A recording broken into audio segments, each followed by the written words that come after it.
عزیز بھائیوں اور بہنوں، یسوع مسیح کے جی اٹھنے کی بابت آج کی آیت ہے متی کی انجیل اس کا 28واں باب اور پہلی آیت۔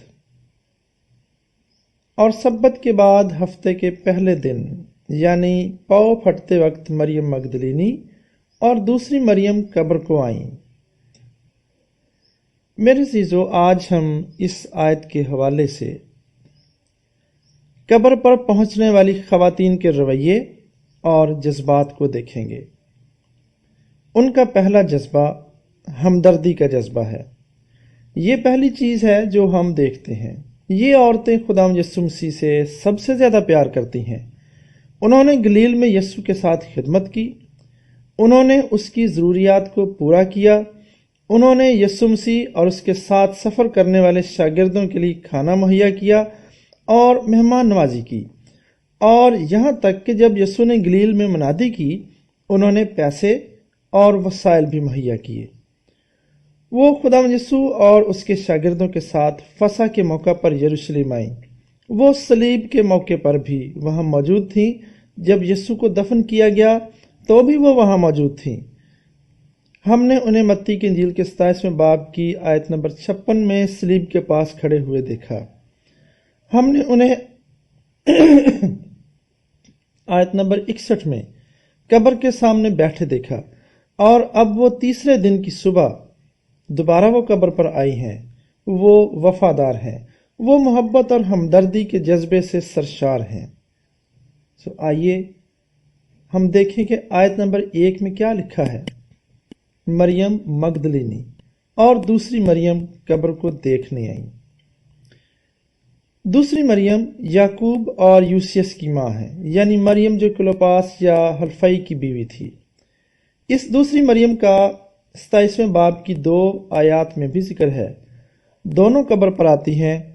اب وہ صرف 2 ہی نہیں، متی صرف ان 2 پر ہی توجہ مرکوز کرتا ہے۔ مرقس کی انجیل کے مطابق سلومی جو یعقوب اور یوحنا کی ماں اور زبدی کی بیوی تھی، وہ بھی وہاں تھی۔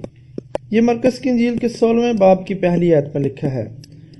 لوکا کی انجیل کے 24ویں باب کی 10ویں آیت میں مزید ایک اور عورت کو شامل کیا گیا ہے، اور وہ یوحنا تھی جو ہیرودیس کے دیوان خوذا کی بیوی تھی۔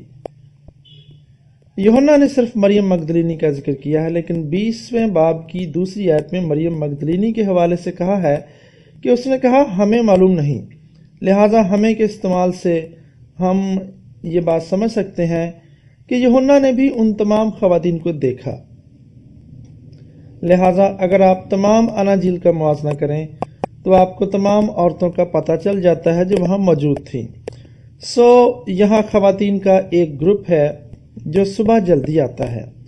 یوحنا اس بات کی نشاندہی کرتا ہے کہ جب بھی اندھیرا ہی تھا تو وہ چل پڑتی ہیں تاکہ پاؤں پھٹنے سے پہلے ہی قبر پر پہنچ جائیں۔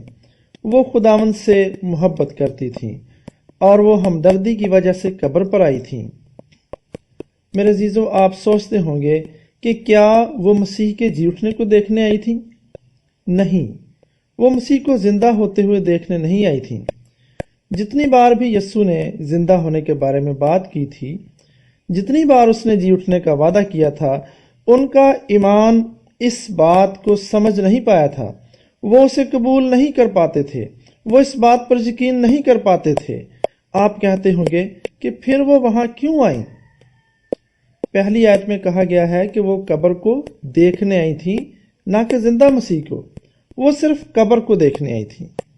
میرے عزیزو، آپ کہتے ہوں گے کہ قبر کو دیکھنے کا کیا فائدہ؟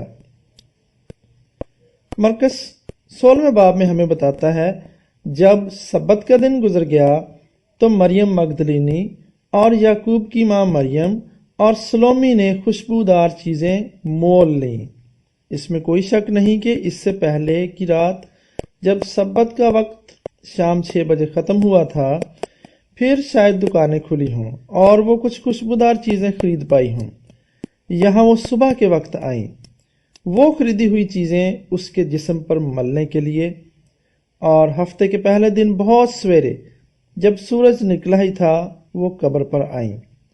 ان کا مقصد زندہ یسوع کو دیکھنا نہیں تھا، ان کا مقصد یسوع کی لاش کو مسح کرنا تھا۔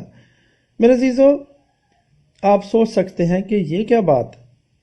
کیا مسیح کا بدن پہلے ہی مسح نہیں ہو چکا تھا؟ بے شک وہ پہلے ہی مسح ہو چکا تھا، اور اس کے جسم پر 50 سیر کے قریب مسح کرنے والا مواد ڈالا گیا تھا، جسے ان عورتوں کے سامنے ارمتیا کے یوسف اور نیکودیمس نے بڑی احتیاط سے مسح کیا تھا اور سوتی کپڑے میں لپیٹا تھا۔ وہ مردہ جسم کے اندر مسالے اور خوشبودار چیزیں نہیں بھرتے تھے، اس لیے جسم بہت تیزی سے گل جاتا تھا۔ در حقیقت یہودیوں کی ایک روایت تھی جو یوحنا کی انجیل کے 11ویں باب میں بھی ہے، اور وہ روایت یہ تھی کہ چوتھے دن روح جسم کو مستقل طور پر چھوڑ دیتی ہے، کیونکہ جسم اتنا بوسیدہ اور خراب ہو جاتا ہے کہ روح اس کو مزید پہچان نہیں سکتی۔ اور اس روایت کو اس وقت ہم دیکھتے ہیں۔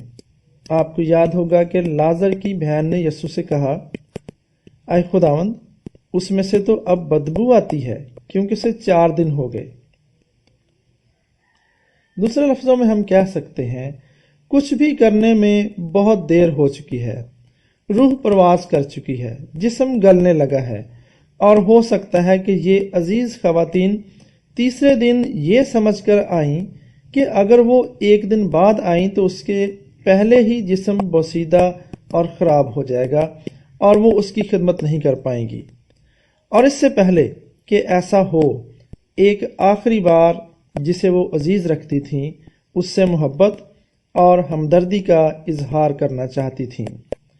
اگرچہ وہ مر گیا تھا، وہ اس کے جسم کو محفوظ کر کے چاہے مزید کچھ گھنٹوں کے لیے ہی صحیح، وہ اس سے اپنی محبت اور احترام دکھانا چاہتی تھیں، اور اس سے بھی بڑھ کر یہ ان کی گہری محبت کا اظہار تھا۔ اور مرکز کی انجیل کے 16ویں باب سے ہمیں پتہ چلتا ہے کہ جب وہ سورج کے جلد طلوع ہونے کی امید میں اندھیرے میں چل رہی تھیں تو وہ اس بارے میں بات چیت کر رہی تھیں کہ پتھر کو ہمارے لیے قبر سے کون ہٹائے گا تاکہ وہ اس مقصد کو پورا کر سکیں جس کے لیے وہ آئی ہیں۔ انہیں اندازہ نہیں تھا کہ رومی فوجی اس کی حفاظت کر رہے ہیں۔ وہ نہیں جانتی تھیں کہ اس پر مہر کی گئی ہے اور اسے نہیں کھولا جا سکتا ہے۔ ان کا خیال تھا کہ وہ ایک ویران یا خالی باغ میں جا رہی ہیں اور وہاں ان کو کسی آدمی کی ضرورت پڑے گی جو پتھر کو قبر کے دروازے پر سے ان کے لیے ہٹا سکے۔ اور وہ اس بارے میں بات کر رہی تھی کہ ان کو ایک بہت بڑے پتھر کا سامنا کرنا پڑے گا۔ سو ان کا جذبہ ہمدردی تھا۔ ان کے اندر مسیح کے جی اٹھنے کی بابت ایمان کی کمی تھی، لیکن ان کے اندر ترس تھا۔ ان کے اندر مسیح کی باتوں کو سمجھنے کی کمی تھی، لیکن ان کے اندر ہمت تھی۔ اور اس سے پہلے کہ ہم ان خواتین کے بارے میں کچھ کم تر سوچیں جو بغیر ایمان کے آئیں، ہمیں خود سے پوچھنے کی ضرورت ہے کہ شاگرد کہاں ہیں؟ کم از کم خواتین وہاں موجود تو تھیں، چاہے ان کا جو بھی مقصد تھا۔ سو آئیے اس بات پر غور کریں اور خدا سے برکت پائیں۔ آمین۔